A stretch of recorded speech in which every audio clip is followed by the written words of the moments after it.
এখন থেকে গ্র্যান্ড মসজিদের পূর্ব দিকে মক্কা লাইব্রেরির কাছে এবং পশ্চিম দিকে গেট ৬৪ এর কাছে বিনামূল্যে লাগেজ সংরক্ষণের ব্যবস্থা করা হয়েছে। Double million offer Walton fridge কিনে পেতে পারেন ২০ লক্ষ টাকা, রয়েছে কোটি কোটি টাকার নিশ্চিত উপহার। একজন ওমরা পালনকারী সর্বোচ্চ ৪ ঘন্টার জন্য ৭ কেজি ওজনের ব্যাগ রাখতে পারবেন। ব্যাগের বাইরে কিছু রাখা যাবে না এবং মূল্যবান ও নিষিদ্ধ জিনিসপত্র, খাবার ও ঔষধ রাখা যাবে না।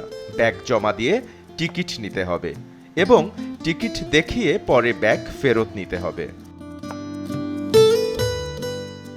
ভবিষ্যতে গ্র্যান্ড মসজিদের চারপাশের সব এলাকায় ব্যাগ রাখার ব্যবস্থা করার পরিকল্পনা করা হয়েছে, যাতে দর্শনার্থীদের আরও ভালোভাবে সহায়তা করা যায়। প্রতি বছর বিশ্বের লাখ লাখ মুসলিম ওমরা পালনের জন্য সৌদি আরবে আসেন।